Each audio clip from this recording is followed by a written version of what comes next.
Shalom Elehem Besem Hamasia. Selamat malam dan salam sejahtera untuk kita semua. Nah, pada video kali ini kita akan merampungkan dari seluruh dimensi. Ada 6 dimensi terkait dengan transformasi administrasi gereja baru. Dan pada video kali ini kita akan merampung semuanya itu dan menjadikannya satu. Nah, langsung saja kita akan masuk pada dimensi pertama terkait dengan dimensi Alkitab, teologi, dan doktrin. Nah, sebagaimana yang kita ketahui pada video awal kita pada pertemuan pertama di dimensi pertama, yaitu dimensi Alkitab, teologi, dan doktrin. Nah, Alkitab, teologi, dan doktrin ini menjadi salah satu poin penting dalam melihat sebuah arah perkembangan transformasi di dalam perkembangan administrasi gereja itu sendiri. Nah, mengapa kemudian Alkitab, teologi, dan doktrin itu menjadi sangat penting? Karena pertama, Alkitab merupakan dasar dan juga menjadi landasan hidup bagi orang Kristen. Nah, Alkitab menjadi dasar sebagai pegangan di dalam kehidupan umat Kristen itu sendiri, sehingga dalam sebuah administrasi gereja, Alkitab menjadi salah satu hal yang merupakan bagian penting yang tidak terlepaskan dari perkembangan administrasi gereja itu sendiri. Nah, teologi sendiri itu berbicara mengenai penafsiran terhadap Alkitab atau pengajaran-pengajaran di dalam Alkitab yang berkaitan langsung dengan baik itu kehidupan manusia secara langsung maupun hubungan antara manusia dengan alam dan juga hubungan antara manusia dengan Sang Pencipta. Oleh karena itu, untuk memahami kemudian administrasi gereja baru, teologi juga menjadi sangat penting dalam hal ini karena berhubungan dengan bagaimana kemudian gereja harus mampu menafsirkan daripada ayat-ayat di Alkitab itu sendiri sebagai pijakan di kemudian hari dalam rangka mengambil sebuah keputusan terhadap administrasi di dalam gereja itu sendiri. Nah, yang terakhir yaitu doktrin. Nah, doktrin ini kemudian menjadi sangat penting karena doktrin sendiri itu merupakan suatu pengajaran inti di dalam Alkitab itu sendiri dari hasil penafsiran terhadap Alkitab atau dari penafsiran ilmu teologi. Nah, doktrin itu sendiri juga menjadi sangat penting bagi sebuah administrasi gereja baru karena doktrin itu berkaitan dengan prinsip keutamaan di dalam gereja itu sendiri. Sehingga doktrin di dalam dimensi pertama ini menjadi bagian yang tak terlepaskan dari proses transformasi di dalam administrasi gereja menuju administrasi gereja baru. Yang kedua yaitu kita akan masuk kepada dimensi kedua, kebijakan gereja. Nah, sebagaimana juga kita pelajari bersama pada pertemuan kedua terkait dengan kebijakan gereja. Berbicara mengenai kebijakan ini artinya berbicara mengenai pengambilan sebuah keputusan. Nah, di dalam pengambilan keputusan ini ada dua otoritas yang dalam tanda kutip pemeran utama dalam sebuah pengambilan keputusan terutama di dalam administrasi gereja baru. Yang pertama yaitu ada otoritas secara fungsional dan juga ada otoritas secara posisi. Nah, otoritas secara fungsional ini sendiri berarti secara hierarki di dalam sebuah jabatan. Nah, biasanya ini diambil oleh pertama ketua majelis, kemudian ada sekretaris majelis, bendahara, dan lain sebagainya. Nah, itu adalah struktur kepengurusan di dalam sebuah administrasi gereja. Nah, sedangkan otoritas posisi ini biasanya berkaitan dengan pengambilan keputusan perorangan berdasarkan posisi jabatan. Misalnya dalam hal keuangan, yang mengambil kebijakan keuangan di dalam sebuah administrasi gereja tentu adalah bendahara gereja. Maupun juga misalnya untuk persoalan surat menyurat tentu diambil alih oleh sekretaris yang memang itu adalah bidangnya. Nah, itu adalah otoritas secara posisi. Nah, hal ini merupakan hal penting yang harus dipahami di dalam administrasi gereja baru sehingga di administrasi gereja baru itu kemudian akan mampu mengambil sebuah keputusan yang baik terkait dengan struktur-struktur di dalam baik itu kepengurusannya maupun secara otoritas posisi sehingga kemudian proses di dalam perkembangan administrasi di sebuah gereja itu dapat berjalan dengan lancar dan juga tentu memudahkan dalam setiap tugas dan pelayanan gereja itu sendiri terhadap jemaat atau warga jemaat. Yang ketiga yaitu manajemen dan kepemimpinan. Nah, sebagaimana juga yang kita bahas di dalam dimensi ketiga terkait dengan manajemen dan kepemimpinan gereja, kita akan masuk dulu terlebih dahulu dalam konsep dasar manajemen. Nah, teman-teman, sebagaimana di video ketiga kita pada dimensi ketiga.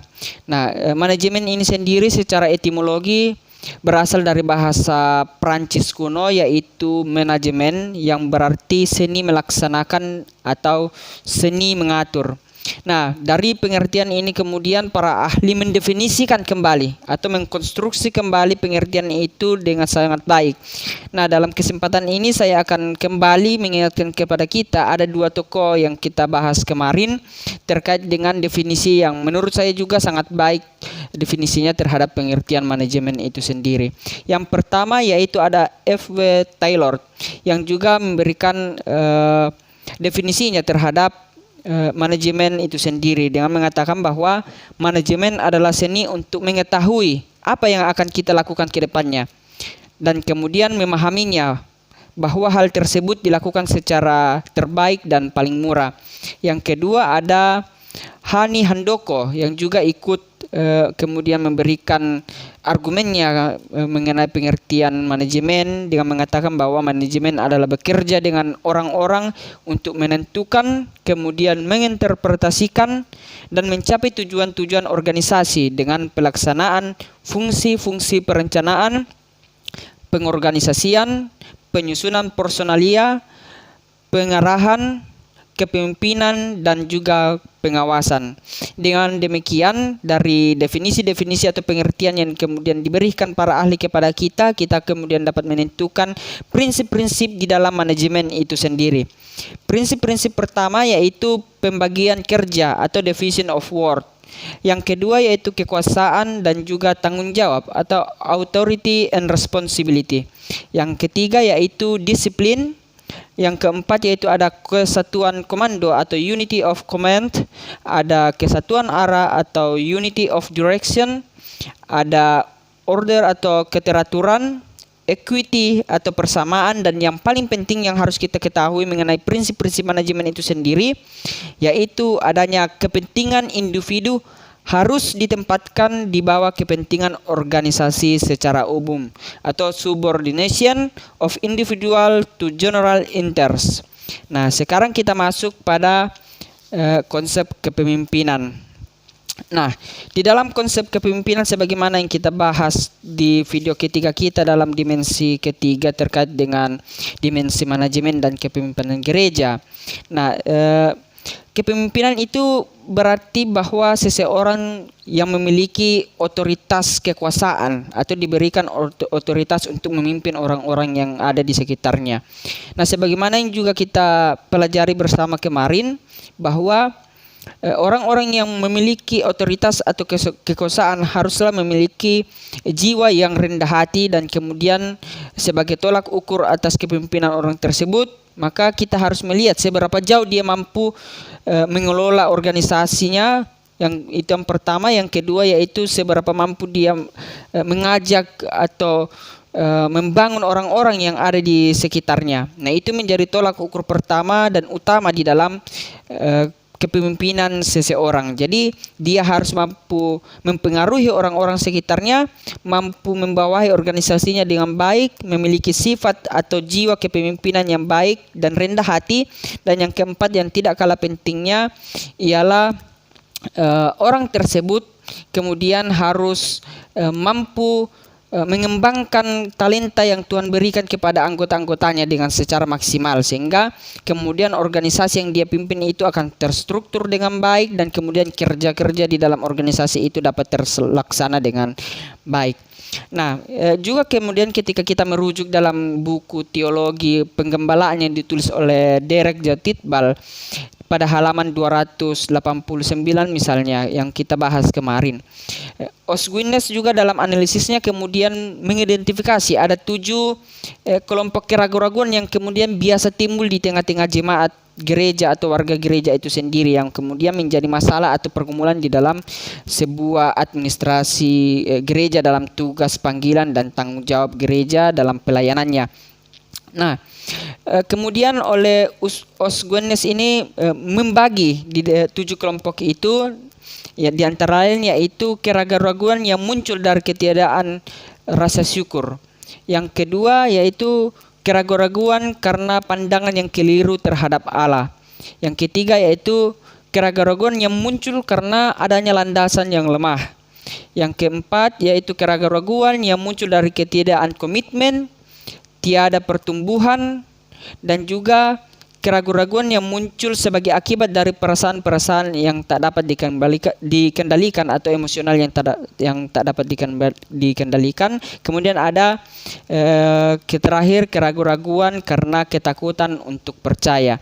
Nah, dalam setiap kasus Guinness menunjukkan bahwa bagi seorang pemimpin yang baik atau seorang yang memiliki jiwa kepemimpinan yang baik itu harus kemudian mampu melihat dan melakukan pemeliharaan pastoral kepada orang-orang dengan sangat sensitif sehingga menghindari baik alternatif yang lunak maupun tanggapan yang keras, dan akan membawa orang-orang yang ragu-ragu tersebut kepada iman yang pasti. Nah, itu pendapat Derek J. Titball yang ditulis dalam Teologi Pembebasan mengenai orang-orang yang memiliki jiwa kepemimpinan di dalam analisis Os Guinness itu. Nah, kemudian seorang gembala dalam hal ini pelayan gereja di dalam administrasi gereja baru juga itu harus mampu mengumpulkan seluruh keluarga atau jemaatnya untuk diberi bimbingan. Mereka harus diberi pengertian bahwa Allah menciptakan kita dalam keadaan sehat, tetapi oleh karena dosa kita ciptaannya menjadi rusak.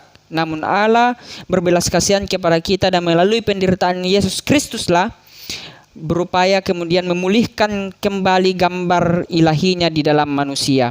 Nah, itu merupakan poin penting yang ditegaskan di kemudian oleh Derek J. Titball di dalam bukunya yaitu Teologi Penggembalaan. Sehingga dalam praktik utama manajemen dan kepemimpinan di dalam administrasi gereja baru. Nah, di sini ada 3 poin penting yang harus dipahami dalam praktik utamanya. Yang pertama yaitu kemudian bagaimana mendapatkan hasil yang optimal dari tujuan yang telah dirumuskan bersama sebelumnya. Yang kedua, bagaimana menggunakan sumber daya yang tersedia secara efektif dan juga efisien. Nah, oleh karena itu aplikasi manajemen dan kepemimpinan itu sendiri di dalam gereja adalah administrasi yang mendukung kelancaran pelayanan. Nah, ada juga contoh misalnya manajemen dalam Alkitab, seperti misalnya manajemen logistik pangan raksasa yang dilakukan oleh Yusuf ketika mengatasi bencana kelaparan di Mesir. Itu dapat kita lihat di kemudian dalam Kejadian 41 sampai 43. Juga ada misalnya masalah finansial atau manajemen finansial dalam mendirikan menara, dapat kita lihat di dalam Lukas 14 ayat yang ke-18 sampai 30. Nah, kemudian dari semua itu pada akhirnya kita akan mengetahui apa sih urgensinya manajemen dan kepemimpinan dalam sebuah administrasi gereja baru, terkhususnya dalam proses transformasi administrasi gereja itu sendiri. Yang pertama, sebagai pemimpin Kristen harus melayani bawahannya dengan membantu mereka mencapai kapasitas maksimum yang telah Tuhan berikan kepada mereka. Juga kita harus mampu mengendalikan diri sebagai seorang pemimpin, mampu mengembangkan talenta yang Tuhan berikan kepada kita. Itu semua tidak terlepas daripada penilaian di dalam kepemimpinan itu sendiri dalam perkembangan transformasi administrasi gereja. Nah, yang kedua yaitu manajemen yang tentu bersifat otoriter akan memicu frustasi bahkan tekanan batin di dalam jemaat itu sendiri yang mengakibatkan kritik keras terhadap pemimpinnya yang akan bisa membuat gereja itu menjadi bubar atau bahkan gulung tikar. Nah, kasus ini kemudian bisa kita lihat di dalam cerita-cerita Alkitab. Misalnya kasus Raja Rehabeam yang mengabaikan nasihat para tua-tua Israel mengenai bagaimana kemudian memanajemen pemerintahan itu berdasarkan kehendak Allah. Nah, Raja Rehabeam ini sendiri kemudian mengabaikan nasihat para tua-tua itu dan malah menggunakan kekuatan dan kekuasaannya untuk merajai rakyatnya sehingga rakyatnya itu menjadi sangat menderita dan juga sengsara. Nah, ini kemudian dapat kita lihat dan tercatat dalam 1 Raja-Raja 12 ayatnya yang ke-7. Nah, sekarang kita masuk pada dimensi budaya organisasi gereja. Nah, teman-teman, sebagaimana kita mempelajari materi pada dimensi keempat mengenai dimensi budaya organisasi gereja. Nah, budaya sendiri ini sebagaimana yang kita pelajari pada pertemuan kita sebelumnya, budaya berkaitan dengan identitas atau berkaitan dengan kehidupan, pola kehidupan orang-orang maupun dalam tanda kutip suatu organisasi. Nah, budaya ini kemudian menjadi ciri khas atau identitas di dalam sebuah organisasi yang merupakan jantung dari organisasi itu sendiri untuk mengenali dirinya dalam proses penata layanan tubuhnya sendiri. Nah, budaya sendiri itu menjadi sangat penting kemudian dibahas di dalam dimensi keempat ini. Nah, sedangkan organisasi sendiri ini merupakan sebuah wadah yang kemudian dibentuk oleh 2 atau bahkan orang lebih dalam rangka memenuhi kebutuhannya atau dalam rangka menampung seluruh aspirasi-aspirasinya yang mungkin saja memiliki tujuan yang sama dengan orang lain. Nah, organisasi itu kemudian dibentuk untuk memenuhi kebutuhan bersama dalam rangka mencapai juga tujuan-tujuan bersama tersebut.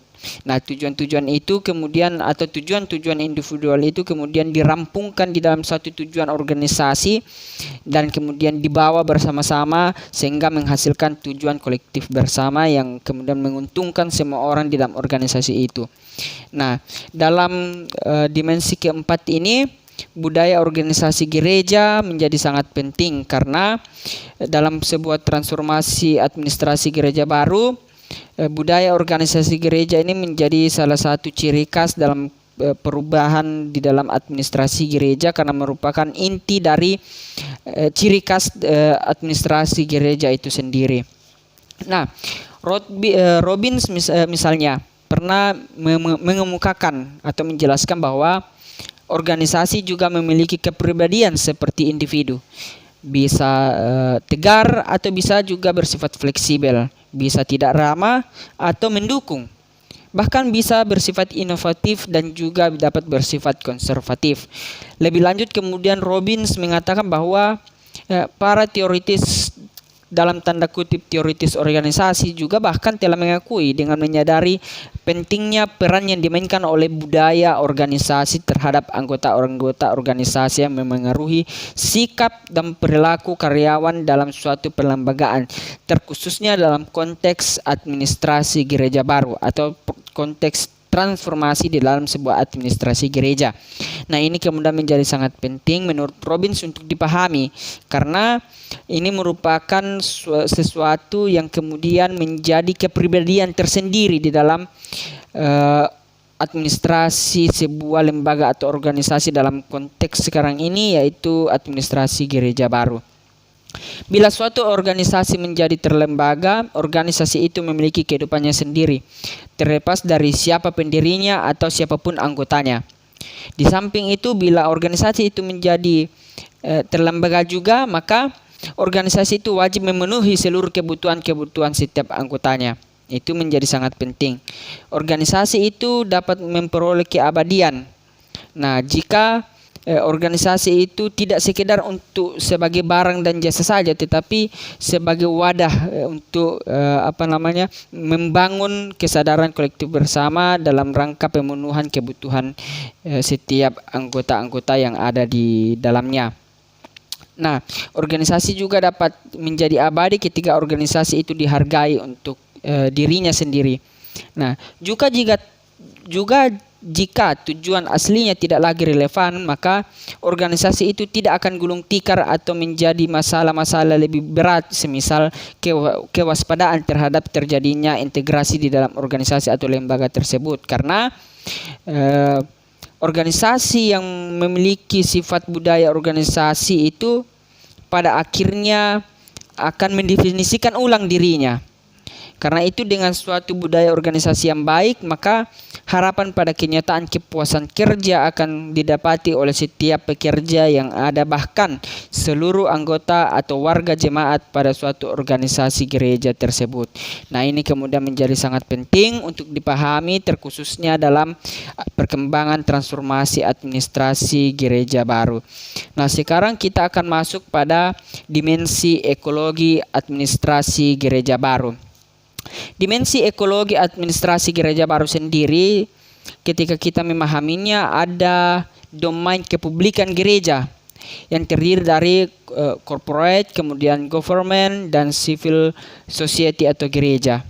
Nah, di dalam dimensi ekologi administrasi gereja baru ini, ekologi itu sendiri menjadi kemudian mencirikaskan pola hidup di dalam administrasi gereja itu sendiri. Nah, ekologi ini menjadi lambang pola kehidupan organisasi sehari-hari, pola kehidupan sehari-hari di dalam organisasi tersebut. Nah, dalam pola kehidupan sehari-hari itu tersebut, kemudian tentu gereja tidak akan terlepas dalam 6 poin penting yang menjadi dasar di dalam dimensi ekologi ini. Yang pertama, administrasi gereja baru dalam hal ini tidak akan pernah terlepas dari kehidupan politik, kemudian ekonomi, hukum, sosial, budaya, dan ICTS.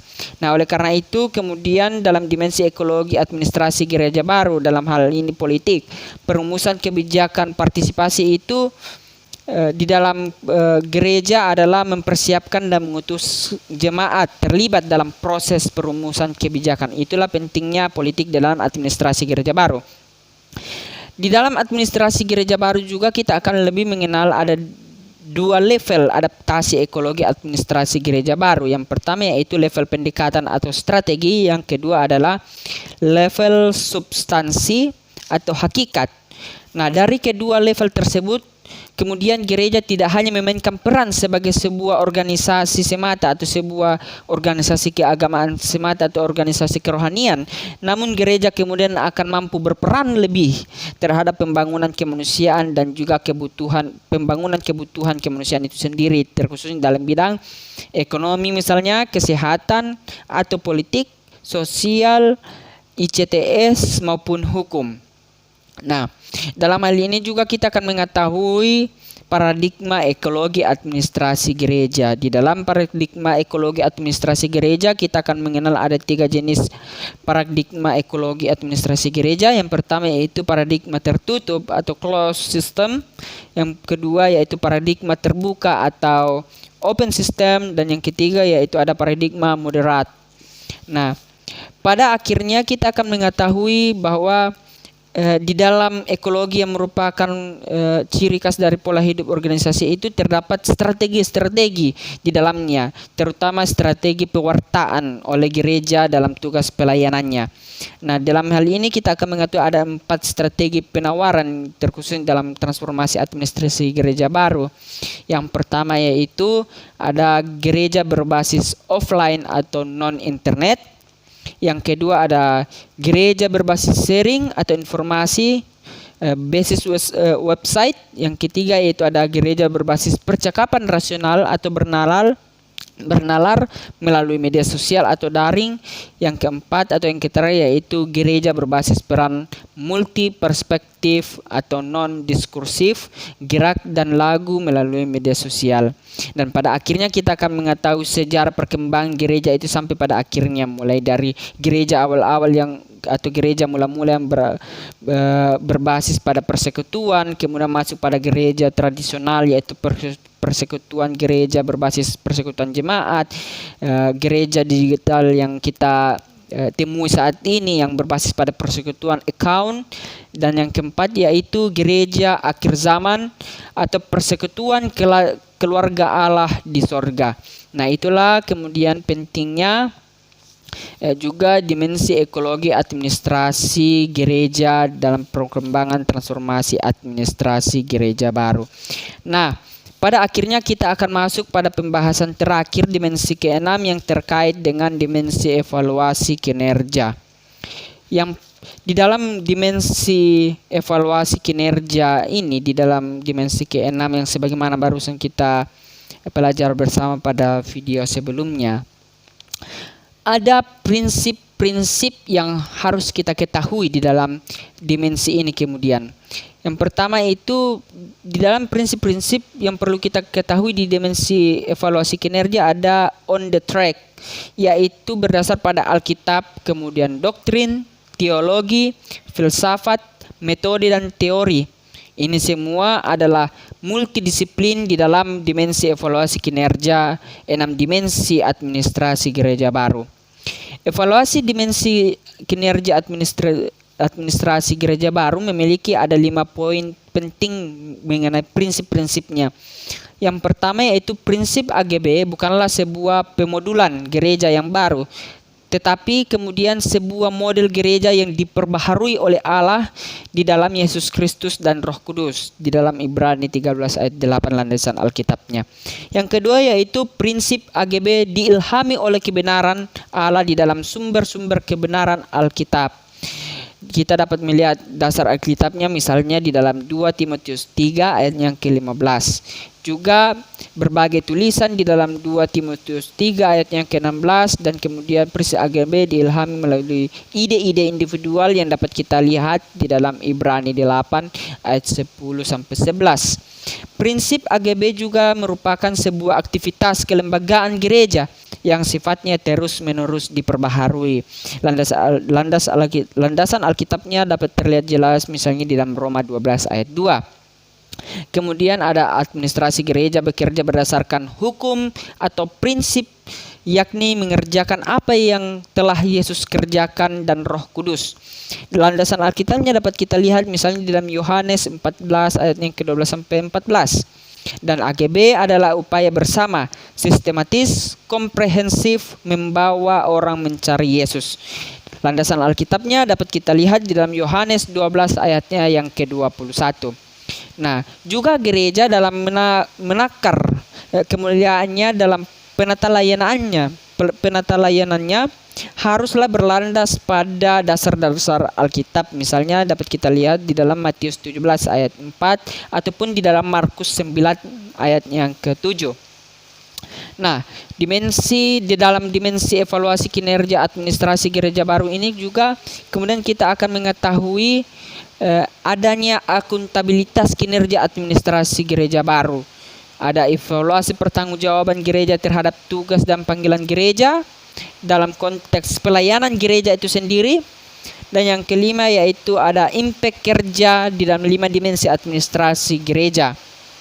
Dan yang terakhir ada gereja yang harus menyadari roh pelayanannya yang menyala-nyala yang terdapat di dalam Roma 12 ayat 11. Kemudian gereja harus bersifat histeris pada firman. Landasan Alkitabnya misalnya kita dapat lihat di dalam Nehemia 8 ayat 3 sampai 4. Kemudian ada Mazmur 119 ayat yang ke-92. Terpeliharanya model kehidupan gereja mula-mula misalnya dapat kita lihat di dalam Kisah Rasul 2 ayatnya ke-41 sampai 47. Ada roh yang berbuah. Jadi gereja harus memiliki roh yang berbuah, yang kemudian diterangkan di dalam Galatia 5 ayat 22 sampai 23. Dan juga harus gereja mampu mencapai tercapainya desain Allah. Dapat kita lihat landasan Alkitabnya di dalam Yeremia 29 ayatnya yang ke-11. Nah, oleh karena itu kemudian gereja harus mengetahui dan memahami ada 2 macam dasar evaluasi kinerja gereja atau kinerja dalam administrasi gereja baru menuju transformasinya. Misalnya di dalam Matius 7 ayat yang ke-24 sampai 27. Nah, kemudian setiap gereja yang mendengar perkataan Allah dan melakukannya, ia adalah gereja yang bijaksana. Ini dapat kita lihat pernyataan ini dalam Matius 7. Ini merupakan pesan dari Alkitab buat gereja-gereja maupun orang-orang atau warga-warga jemaat supaya mendengar perkataan Tuhan dan melakukannya, sehingga ia dapat dikatakan sebagai orang-orang atau gereja-gereja yang bijaksana. Dan pada akhirnya kemudian walaupun di dalam dinamika suatu organisasi atau lembaga gereja ini sering mendapati masalah yang mungkin sama, misalnya ada masalah banjir, ada masalah hujan, masalah ekonomi dan lain sebagainya. Masalah dapat sama atau masalah itu dapat dijumpai dengan lembaga-lembaga yang lain, misalnya masalah yang sama dijumpai, namun terkadang cara menangani dan kemampuan menanganinya itu berbeda. Utamanya kuasa yang melingkupi gereja tersebut terkadang berbeda. Tergantung gereja itu berprinsip kepada apa. Kalau dia berprinsip kepada Alkitab, teologi, doktrin, maka tentu gereja itu berlandas pada Tuhan Allah dengan pengajarannya yang baik. Nah, pasti gereja itu akan diberkati. Nah, itulah ciri-ciri dari sebuah administrasi gereja yang telah mengalami sebuah transformasi menuju administrasi gereja baru. Nah, itulah sekian pembahasan kita terhadap 6 dimensi utama di dalam proses perkembangan transformasi administrasi gereja baru. Nah, sekiranya dari pertemuan terakhir kita ini yang membahas tentang administrasi gereja baru dapat menjadi berkat dan juga menambah wawasan kita semua. Biarlah Tuhan memberkati kita semua dan shalom.